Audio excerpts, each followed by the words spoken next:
Irmãos, é comum quando alguém vai ao meu gabinete, seja aqui ou lá em São Paulo, perguntar quando vê os livros da minha biblioteca, se eu já li aqueles livros todos. E obviamente que eu não li todos os livros. Mas é comum também as pessoas perguntarem: pastor, o senhor já pregou em todos os versículos da Bíblia ou em todos os capítulos da Bíblia? E obviamente eu não preguei em todos os capítulos da Bíblia. Hoje nós vamos ouvir um sermão sobre uma parte da Bíblia que eu nunca preguei em 44 anos que eu prego o Evangelho. Portanto, para mim, será um desafio muito grande falar de algo dentro daquele propósito que nós colocamos hoje pela manhã, de chegar até o final deste mês, junto com a equipe pastoral, falando sobre o Natal de Jesus antes do Natal. As mensagens de Natal que começaram hoje, o último domingo de novembro, que antecede o período do Advento, que são os 4 domingos que vão convergir para o dia de Natal, são mensagens que tentam antecipar o dia de Natal. Claro que nós sabemos que não há precisão histórica, e nem é esse o propósito de dizer que no dia 25 de dezembro, exatamente naquele dia, Jesus nasceu. Provavelmente nem foi nessa data, mas nós entendemos que para além da data, o que nós festejamos o Natal é o significado da vinda do Filho de Deus. Quando o Verbo se tornou carne e habitou entre nós, vimos a sua glória, glória como do unigênito do Pai. O Filho de Deus, o Redentor, veio. E porque Ele veio, nós festejamos e nós celebramos. Hoje pela manhã, nós começamos essa série de mensagens lembrando de Hebreus capítulo 1, verso 1 ao verso 4. De como Deus preparou todo o tempo, as civilizações que antecederam a vinda de Jesus, a que estava dominando a terra prometida, a terra de Israel, naquela época, que era o Império Romano, de como Deus fez com que todas as circunstâncias convergissem para aquele momento em que Jesus veio, para produzir o maior impacto, e mais do que isso, para permitir a propagação de todo o Evangelho em todo o mundo conhecido de então. Vimos que uma das características desta vinda é que ela culmina, ela traz o ápice, ela converge e faz com que toda a plenitude daquilo que era prometido, ou que foi prometido na antiga aliança, se cumpre cabalmente em Jesus Cristo.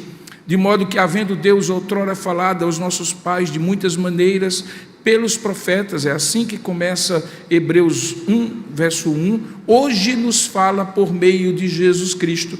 E a descrição que o escritor aos Hebreus fala de Jesus Cristo mostra que de fato Ele é especial, Ele é o cumprimento perfeito, porque Ele não apenas faz o sacrifício perfeito, não apenas Ele demonstra perfeitamente na sua obra tudo aquilo que foi profetizado antes, mas Ele também nos dá o verdadeiro motivo para celebrar o Natal. Agora, nós vamos visitar uma das mais antigas profecias sobre a vinda de Jesus Cristo.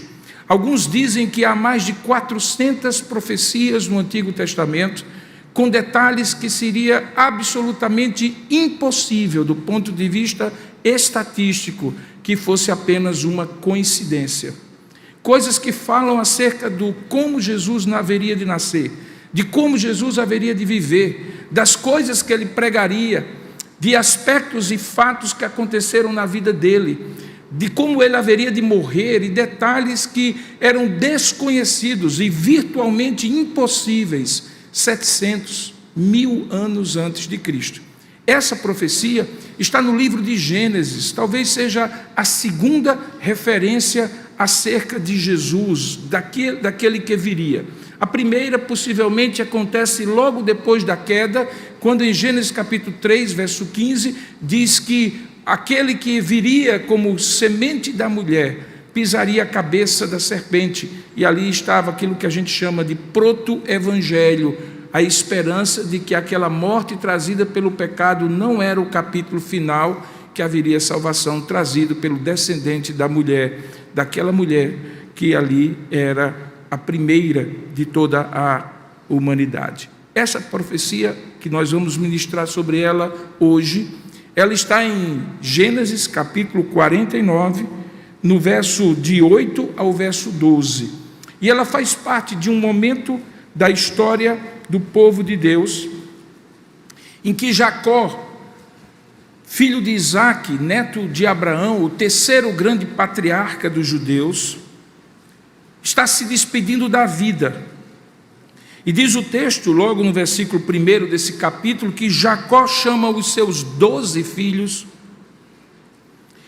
e promove ali a sua bênção sobre cada um deles de maneira personalizada, para cada um uma bênção específica, que era uma despedida, mas também era, além de uma bênção, uma profecia daquilo que haveria de acontecer. E quando chega no versículo 8, tendo ele já profetizado e dado a bênção a Rúben, o seu primogênito, a Simeão e Levi, os que vieram depois na ordem cronológica, ele então se volta para Judá, o seu quarto filho.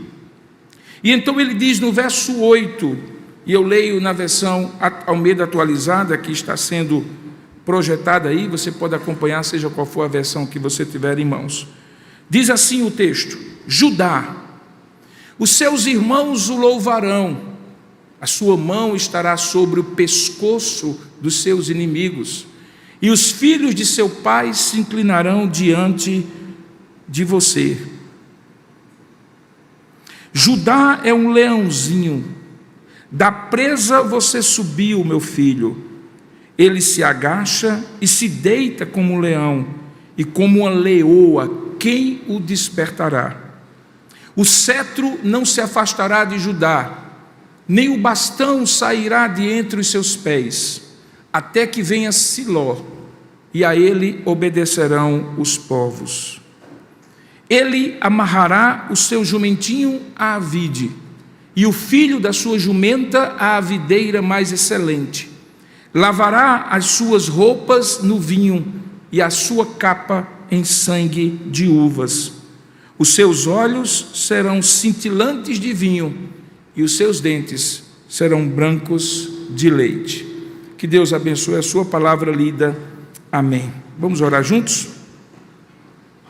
Ó Deus amado e querido Pai, louvado e bendito seja o teu nome, porque podemos te louvar, te bendizer, falar contigo em oração e ler a tua palavra.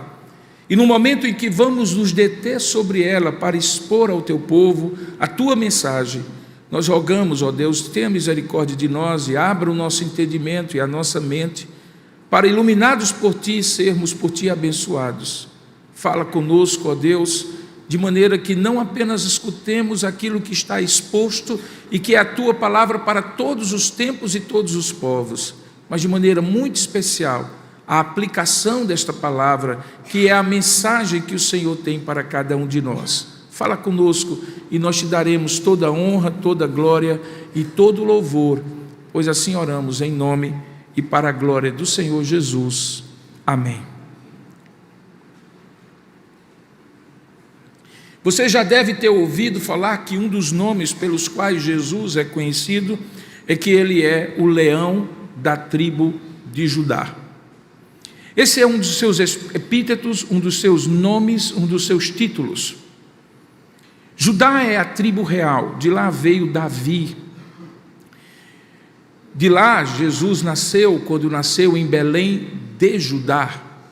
Portanto, a relação que Jesus tem com essa tribo e com o seu patriarca, que dá nome à tribo, precisa ser vista de uma maneira muito clara, como não uma coincidência ao longo da história, mas como um propósito de Deus. Curiosamente, Jesus não é da tribo de Rúben, o primogênito. Seria o natural que, sendo ele aquele que haveria de ser a expressão exata, mais perfeita do amor de Deus, que a bênção de Deus estivesse sobre ele de maneira especial, como está sempre sobre os primogênitos, segundo a lei do Senhor. Lembre que os primogênitos recebiam uma herança a mais do que os demais filhos, e a eles cabia o direito do patriarcado, ou seja, no falecimento do pai, era ele que se tornava o arrimo de todo o clã, dos seus irmãos mais velhos, mais novos, de suas irmãs, dos seus sobrinhos e, obviamente, dos seus filhos. Mas Jesus não é da tribo de Rúben. Curiosamente, Jesus também não é da tribo de Levi. Apesar dele ser sumo sacerdote e os sacerdotes serem todos da tribo de Levi, Jesus é de uma outra ordem. Ele é da ordem de Melquisedeque, um sacerdote que não era da tribo de Levi. Na verdade, se fala acerca dele que nós não sabemos de onde ele vem, nem qual o final dos seus dias. Na verdade, ele é um tipo, uma tipologia, uma aparição anterior à própria encarnação de Jesus Cristo e que representa aquilo que nós chamamos de cristofania ou teofania, uma aparição de Deus por meio de uma personagem da história.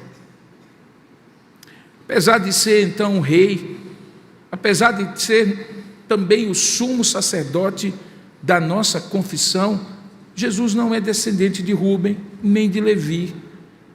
Apesar de José ser aquele que vai ao Egito e se torna o redentor do seu povo, porque foi por intermédio dele que toda a descendência de Jacó foi preservada, Jesus também não é descendente de José.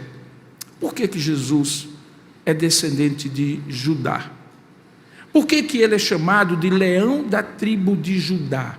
E o que tem esse texto com outros tantos textos na Escritura Sagrada que dizem exatamente isso, que ele é o leão da tribo de Judá. Se você for para Apocalipse, capítulo 5, verso 5, você vai ver nas palavras que João descreve a visão que tem a pessoa de Jesus. Veja aí projetado Apocalipse, capítulo 5, verso 5. Diz que um daqueles anciãos que João vê, naquele momento glorioso em que o trono de Deus é revelado, diz assim: não chores, falando para João, que estava vendo ali um papiro, um rolo de um livro que estava selado com 7 selos e que não podia ser aberto, a não ser por alguém que fosse digno.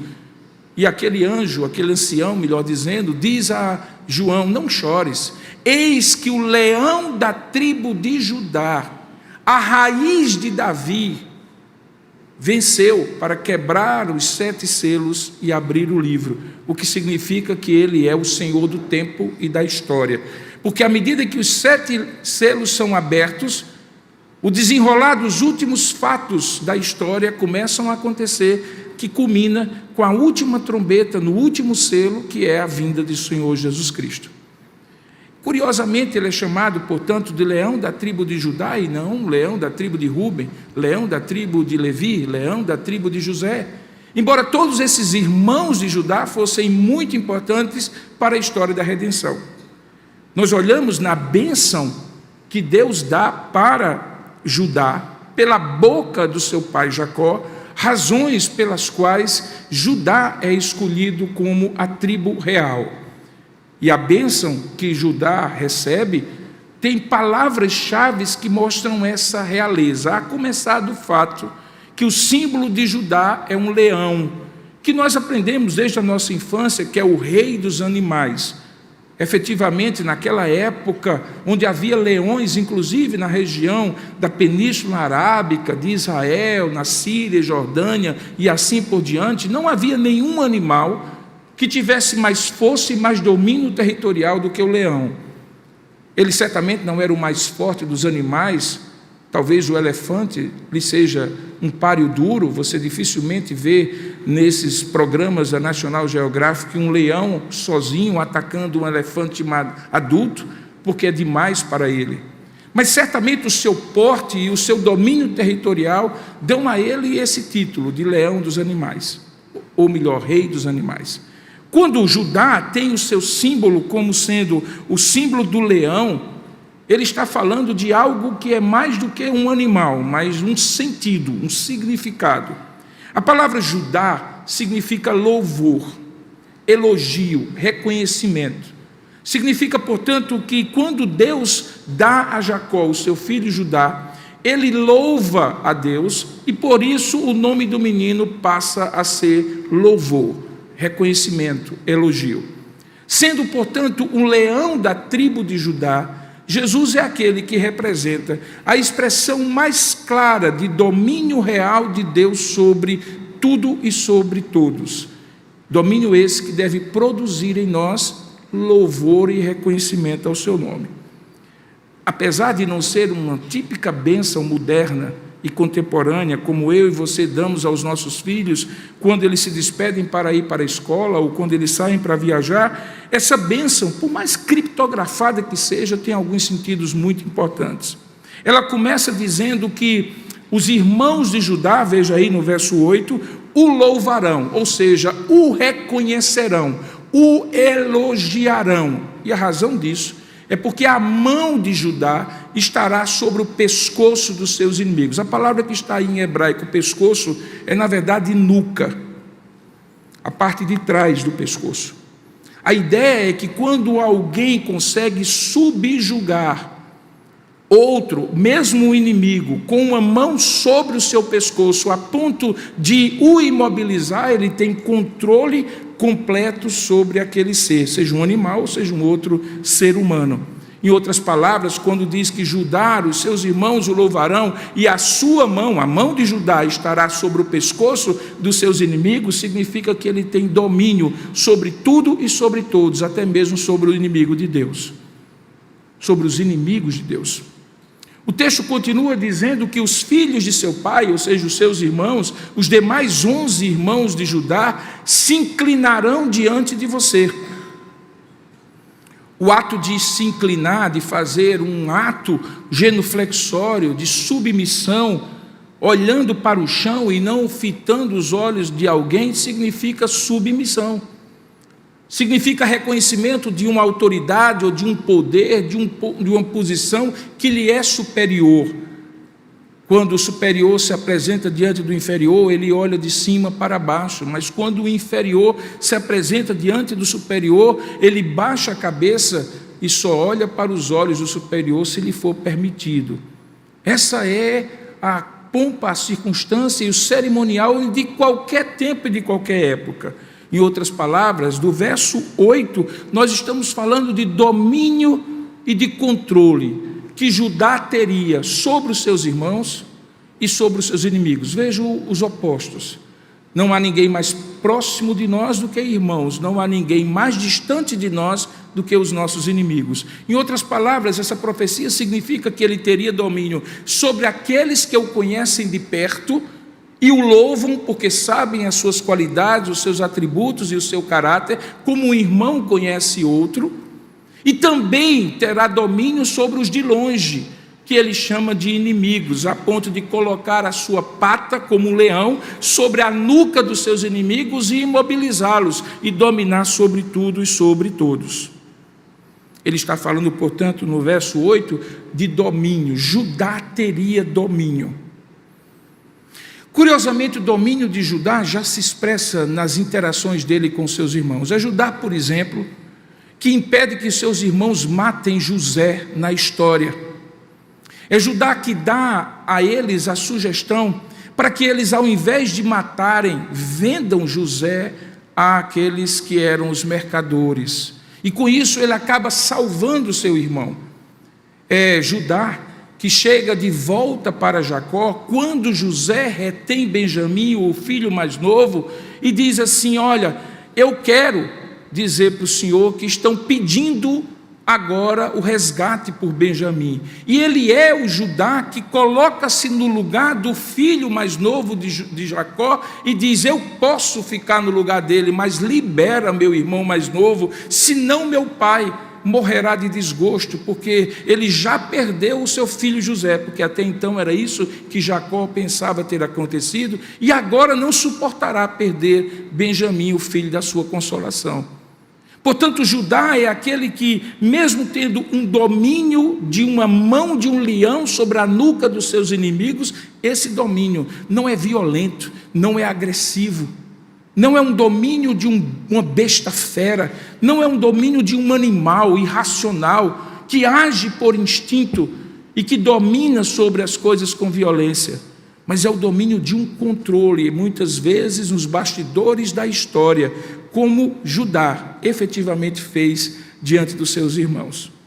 Observe que no versículo 9, ele é chamado de leãozinho, Judá é um leãozinho, e da presa você subiu, meu filho, ele se agacha e se deita como leão, e como leoa, quem o despertará? Essa pergunta, quem o despertará, é em que tempo ele se revelará como esse que é aparentemente um leãozinho, lembra?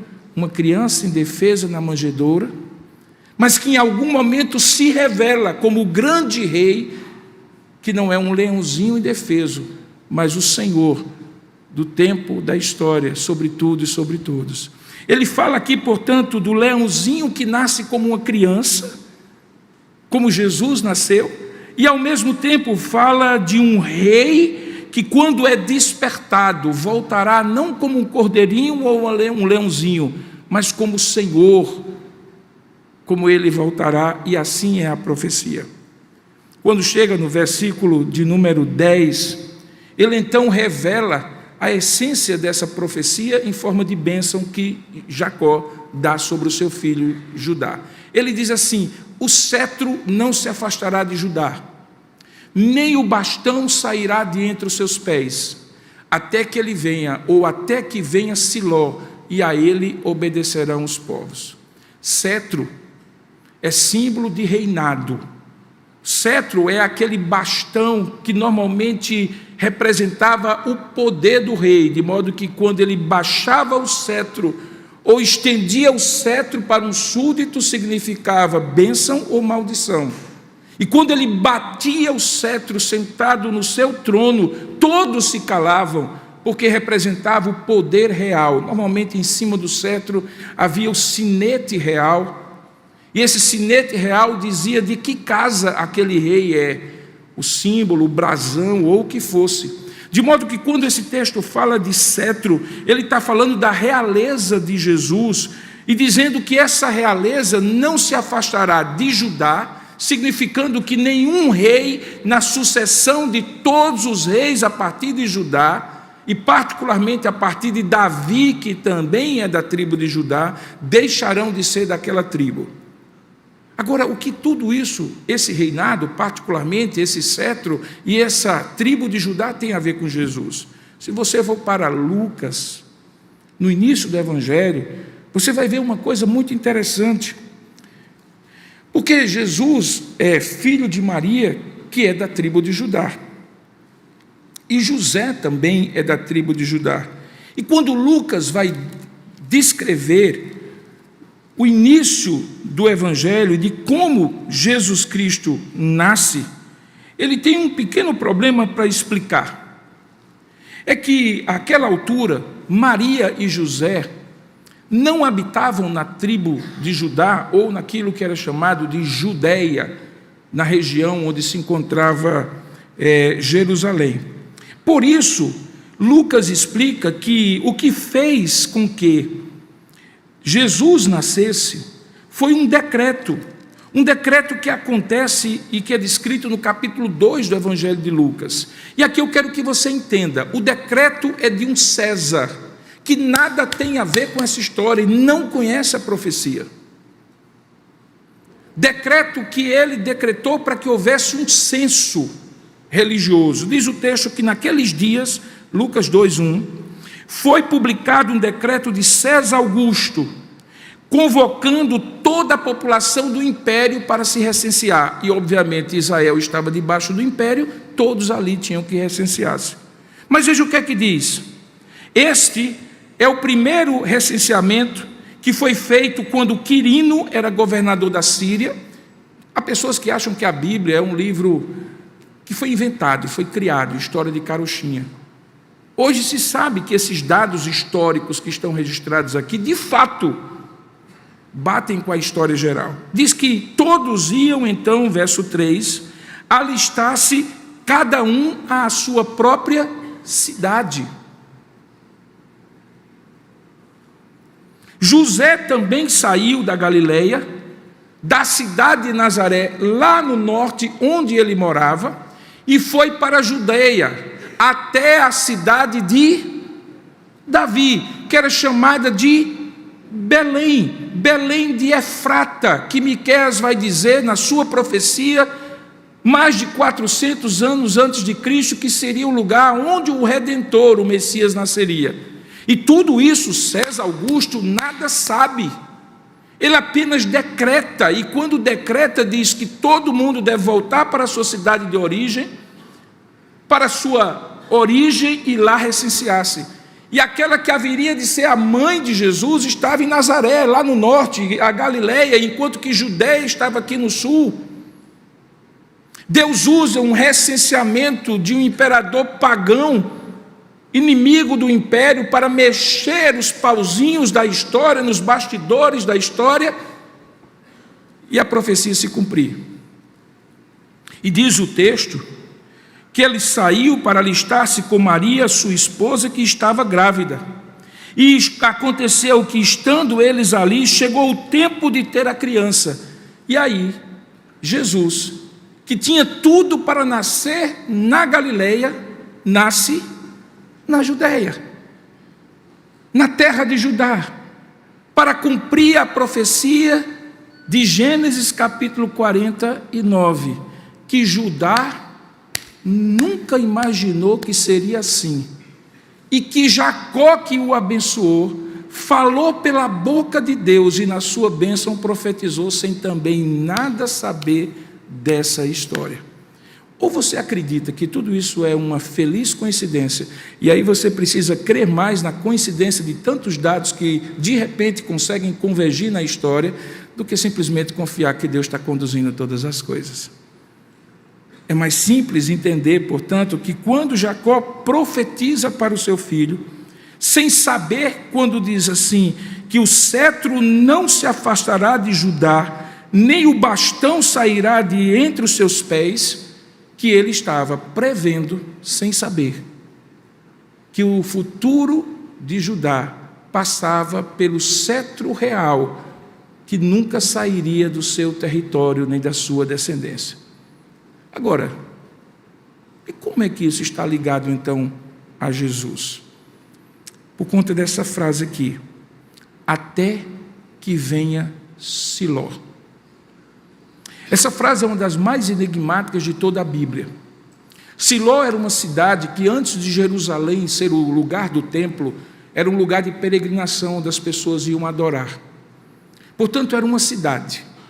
Mas quando os historiadores vão ver, e particularmente os intérpretes de como o hebraico é escrito, começam a entender que esse Siló aí talvez não se refere a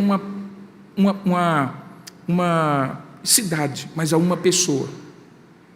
Por quê? Porque a melhor tradução para essa frase, até que venha Siló, na verdade é até que venha aquele de quem é o direito. Porque a palavra Siló significa paz. Ou seja, até aquele de quem é o direito fazer plenamente a paz. Você lembra quando Jesus diz em João capítulo 14, verso 27, quando está se despedindo dos seus discípulos, eu vos dou a paz, não vos-la dou como dou ao mundo. Você se lembra que ele é conhecido em Isaías como o príncipe da paz? Você se lembra, portanto, que quando Jesus fala sobre paz, ele está repetindo o que Isaías capítulo 9, 6 e 7 diz, quando, e o seu nome será Conselheiro, Deus forte, Pai da eternidade e Príncipe da paz. E quando Jacó está profetizando que tudo isso acontecerá até que venha o grande rei chamado Siló, que é paz, e a quem pertence o direito de fazer a paz, que nenhum dos reis anteriores conseguiu fazer. Ele, na verdade, está pré-profetizando a vinda do Senhor, o príncipe da paz. Ele não sabia nada disso. Ele não podia ter criado isso. Ele não inventaria isso. Ele não sabia isso. Ele abriu a boca e Deus colocou as suas palavras na boca de Jacó. E ele falou para aquele menino, que aquele, na verdade, já era um homem, chamado Judá, o louvor, que ele era a origem da tribo, de onde viria o Redentor, o Rei sobre tudo e sobre todos. E por que sobre tudo e sobre todos? Porque a última frase do verso 10 diz, até que venha Siló, e a ele Siló, esse príncipe da paz, obedecerão todos os povos. Não se tratava de um rei de paz para os judeus, mas de um rei de paz para todos os povos. Quando você vê todas as descrições acerca do novos céus e nova terra, da restauração de todas as coisas, que passa pela volta de Jesus Cristo, todas as descrições são descrições de um reino de paz, algumas até poéticas, porque é dito que o leão pastará junto com o cordeiro, e a criança colocará a mão numa toca de uma serpente e não será picado. Falando de uma paz que é impossível ao homem, que não tem nenhum poderoso do universo, e se você está acompanhando os últimos eventos, nem mesmo o mais poderoso dos governantes consegue garantir paz nesse momento da história. Numa semana, faz-se um acordo, 2 dias depois, o acordo é rompido. Numa semana, garante-se a alguém algo, na outra semana se perde a garantia, porque pelas conveniências políticas, econômicas e sociais, a paz simplesmente se tornou uma moeda de troca e não um objetivo final. Mas este que aqui está, é aquele que é Siló. A ele obedecerão todos os povos, e por isso haverá paz, porque haverá só um rei, que dominará sobre tudo, sobre todos, cuja pata, cuja mão subjugará os seus inimigos pela nuca, e a paz reinará como fruto da justiça. Diz o texto ainda no versículo 11, um episódio em particular, que certamente você vai associar à última semana de Cristo. É quando diz que ele amarrará o seu jumentinho à vide e o filho da sua jumenta. Lembra de alguma coisa? Lembra do domingo chamado Domingo de Ramos? Lembra de como Jesus andou montado num jumentinho, o filho de uma jumenta, que não tinha sido montado ainda para cumprir a profecia, e todos com os seus ramos o louvavam, assim como Judá louvou, dizendo: Hosana, bendito que vem em nome do Senhor, que era uma expressão reservada apenas ao Messias, reservada na história, deixada no cantinho para quando o Messias aparecesse, que não era usada para nenhum dos reis anteriores, mas que o povo, de uma maneira absurdamente inesperada, reconhece naquele jumentinho e naquele que estava sobre ele, o rei, o Messias, a ponto de dizer: bendito que vem em nome do Senhor, reconhecendo o seu caráter messiânico. E aqui está Jacó, 2.500 anos antes disso acontecer, profetizando como uma promessa a um filho, que é o tataravô de Jesus. Você consegue entender que isso não pode ser coincidência? Você consegue perceber que nesta profecia, em forma de promessa e de bênção, Jesus começa a ser preparado, previsto, profetizado. E é por isso que esse texto, apesar de ser uma bênção que seria vista em qualquer circunstância como uma bênção casual de alguém, e no entanto é uma profecia das mais antigas sobre a vinda de Jesus Cristo e a sua obra. Pois bem, ele amarrará o seu jumentinho à vide, e o filho da sua jumenta à videira mais excelente. E diz o texto que ele lavará as suas roupas no vinho e a sua capa em sangue de uvas. Os intérpretes não conseguem chegar a um consenso. Alguns entendem que isto é um pleonasmo, significando que a riqueza deste rei é tão grande que ele consegue usar o vinho para lavar as roupas ao invés da água. Tal é o desperdício da sua riqueza. Eu particularmente não entendo dessa maneira, alguns entendem, mas eu compreendo que quando ele diz lavará as suas roupas no vinho e a sua capa em sangue de uvas, ele não está falando simplesmente da riqueza do rei, mas da maneira como esse rei haveria de morrer. Porque se você recorda direitinho, a capa que foi tirada Sobre ela respingou o sangue de Jesus no Calvário. Aqueles soldados romanos jogaram sorte sobre a capa, que lhe foi tirada. Veja que ele diz assim, que há um simbolismo deste vinho que lava essa capa em sangue de uvas. Que uvas dão sangue, irmãos? A não ser aquela que simboliza na ceia que nós cantamos o sangue de Jesus derramado no Calvário. Portanto, não se refere da riqueza deste rei, mas se refere à maneira como esse rei, apesar de ser um leão e colocar a sua mão na nuca dos seus inimigos, morrerá uma morte sangrenta. Não de uma pessoa indefesa, mas de uma pessoa voluntária. Porque diz o texto que ele lavará. Veja, é ele o agente da ação, batendo o encontro àquilo que Jesus diz quando diz assim: ninguém toma a minha vida, eu voluntariamente a dou. Sou poderoso para dar e para retomar. Jesus não morre por obra de judeus nem de romanos, eles são apenas instrumentos. E várias vezes no Evangelho é dito para que se cumprisse as Escrituras, de modo que judeus e romanos são apenas instrumentos daquilo que Deus queria fazer com seu Filho, o rei que morre como um cordeiro, o rei que sangra voluntariamente, apesar de ser como leão. Diz o texto que os seus olhos serão cintilantes de vinho e os seus dentes serão brancos de leite. A brancura do leite representando a pureza e o vigor e a vitalidade de olhos que estão cheios de sangue, que estão com os olhos de sangue, que representam também aquela imagem de Apocalipse, quando João tem a imagem e os olhos daquele que ele vê são cheios de fogo, cintilantes, vibrantes, cheios de vida, embora tivesse morrido.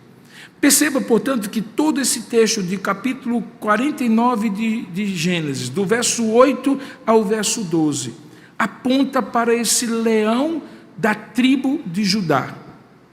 Esse texto é repetido 2 vezes, ou parte deles, posteriormente, em Números 24, 17, e depois em 2 Samuel, capítulo 7, verso 16. E ele se torna uma espécie de mensagem que em épocas diferentes os judeus se lembravam como uma antiga profecia, da época ainda de Jacó e Judá, como um bisneto lembra de algo que o seu pai, o seu avô e o seu bisavô diziam de geração a geração: olha, o cetro não se afastará de Judá. Meu pai dizia: o bastão não sairá de entre os seus pés, até que venha Siló.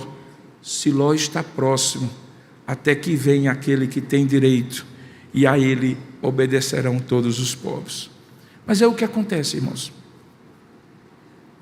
Esse povo que tem essa promessa, toma conta da terra que lhe foi prometida, e começa a ter em várias épocas da sua existência vitórias, mas também derrotas. Perceba que esse é o povo que perde as batalhas para filisteus, para amorreus, para os cananeus ao seu redor. Este é o povo que vê Nabucodonosor II entrando nas portas de Jerusalém, derrubando os portões da cidade santa e pegando todos os utensílios do templo e levando como espólio de guerra. E mais do que objetos, esse é o povo que vê a nata intelectual, política, social e econômica, como Daniel e seus amigos, levado como cativos, e lá passam 70 anos de cativeiro. Esse é o povo que troca de domínios sem ter nenhuma capacidade de se rebelar. De babilônicos vão para os assírios, de assírios para os medos, dos medos para os persas. Eles são uma terra onde todo mundo caminha. Diante de tantos, eles baixaram a cabeça e se submeteram. foram dominados por Alexandre o Grande, e depois chega a Roma poderosa, que naquela época era quem dominava. Lembre, Pôncio Pilatos era procurador romano, e Herodes o Grande era um rei fantoche, idumeu, que tinha sido colocado pelos romanos para que os judeus não se rebelassem, dizendo que tinha um rei, mas era um rei fantoche.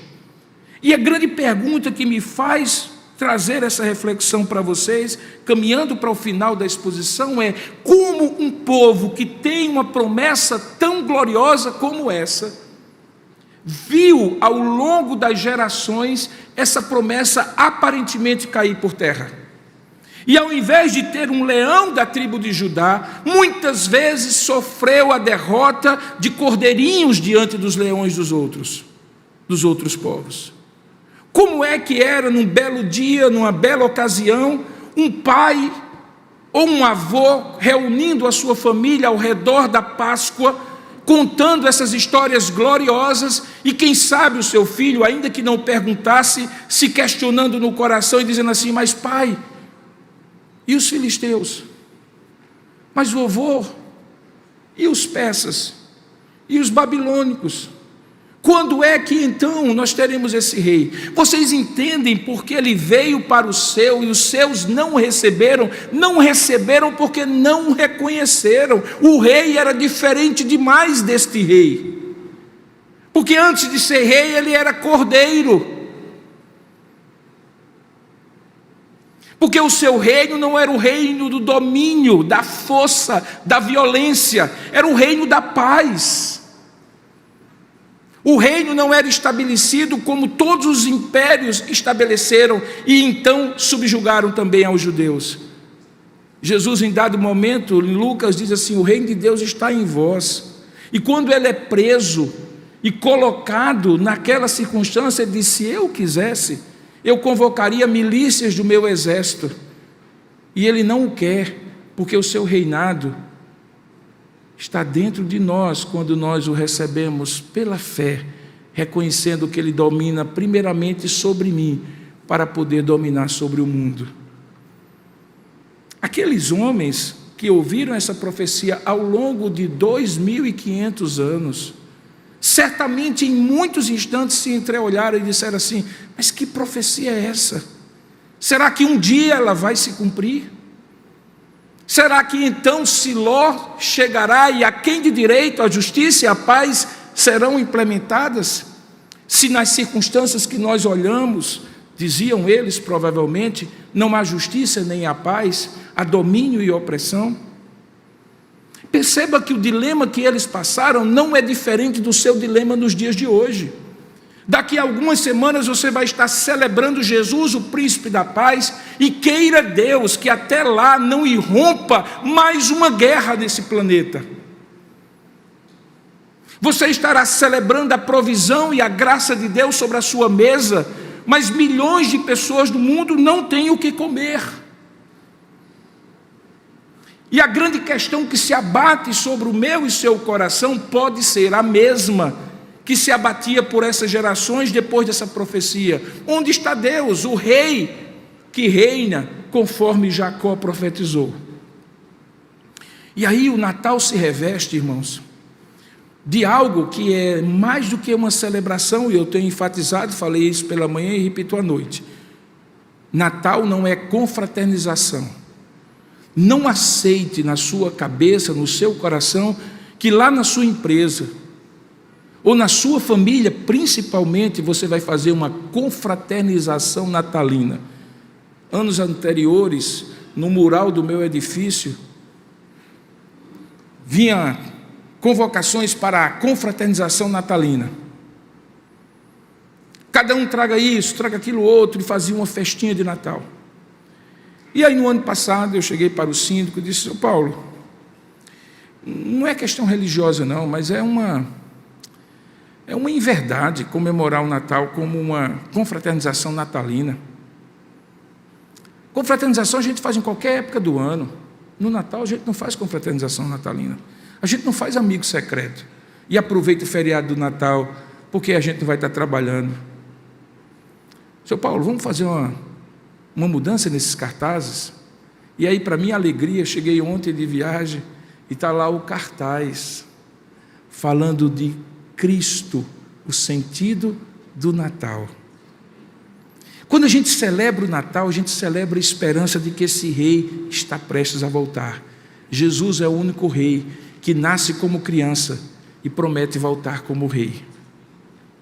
Jesus é o único rei que nasce indefeso, sendo todo-poderoso, mas promete voltar como o rei que domina sobre tudo e sobre todos. E eu e você, à semelhança de todas aquelas gerações que conheciam essa profecia e poderiam se questionar onde está esse rei, precisamos dizer no tempo de hoje: esse rei está reinando na minha vida, esse rei está reinando no meu ambiente, onde eu influencio como súdito do rei. É isso que você é, meu irmão. Você é um súdito do rei no império das trevas, de onde você foi tirado e que lhe rodeia em todos os momentos da sua vida. Nós não somos apenas pessoas resgatadas para uma fé privativa, que nos dá um carimbo para o céu e nós estamos só aguardando a hora do vagão sair. Nós somos súditos de um reino cuja profecia é ancestral e que em vários momentos da história foi questionada e foi à custa de muita esperança que esse enfim chegou há mais de 2000 anos, quando havia um silêncio profético tremendo e ninguém mais em Israel esperava que o Messias viesse.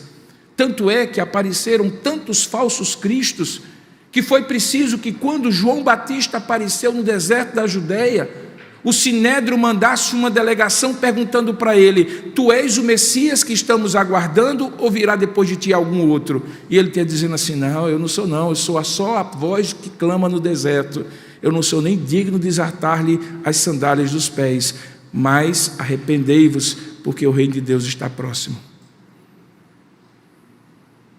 Hoje, nesse mundo secularizado, nós estamos num verdadeiro deserto da Judéia.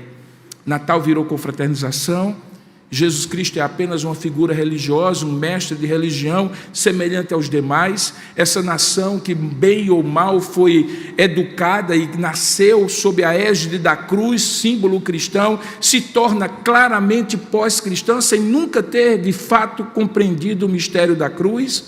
E você e eu estamos aqui olhando para essa profecia no domingo à noite, que antecede os domingos do advento, e precisamos ter a certeza e a esperança de que essa profecia está valendo.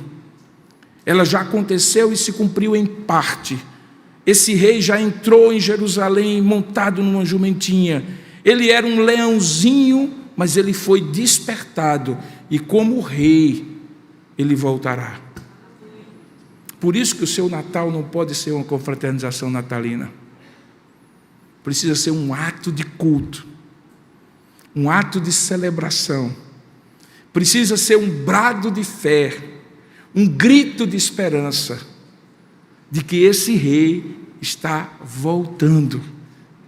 Ele veio e está voltando. Nasceu como um leãozinho, morreu como um cordeiro, voltará como o grande leão da tribo de Judá, aquele que desata os 7 selos, porque tem nas suas mãos o tempo e a história da minha vida, da sua vida e de todo o universo. Louvado seja o seu nome. É esse Jesus que a gente celebra no Natal. Não queira mais, não queira menos do que isso, pelo contrário. Não se acomode a um peru com farofa e passas. É mais do que isso. Celebre o rei, porque o cetro está nas suas mãos. Queira Deus, como eu gostaria de que nós estivéssemos vivos para, ao ressoar da última trombeta, de um lado a outro da abóboda celeste, nós virmos o Senhor voltando, reinando, e todo joelho e toda língua se dobrando e confessando que Ele é o Senhor. Nós dizemos: Maranata, ora vem Senhor, Rei Jesus. que Ele reine hoje, que Ele reine sempre, porque foi para isso que Ele nasceu. Que Deus nos abençoe. Amém. Ó Deus amado e querido Pai, ajuda-nos a, dentro dessa consciência que o Senhor nos dá, de que isto não foi coincidência alguma, que olhando pelo retrovisor da história, nós podemos ver todos os rastros da Tua profecia se cumprindo na pessoa de Jesus. Os fatos controlados supostamente por homens, mas que foram apenas pretextos para Tu cumprires a Tua vontade ao longo dessa história, e que ainda hoje continuam sendo instrumentos do Teu controle sobre tudo e sobre todos. Ó Deus, ajuda-nos a ser tomados por essa esperança, tomados por essa certeza, e celebrarmos nesse ano de maneira muito particular e especial o Natal do grande rei, do leãozinho, cujo cetro nunca se afastará da sua casa e que ele tem nas suas mãos como Rei Todo-Poderoso. Que cada família aqui presente, com mesa mais farta ou menos farta, com todos ao redor, ou alguns, ou quem sabe, juntando alguns que não são da família, mas são irmãos e amigos, todos possam celebrar o Natal no verdadeiro sentido que ele possui, o Natal do leão da tribo de Judá. É assim que nós te oramos, ó Pai, em nome e para a glória de Jesus. Amém, Senhor.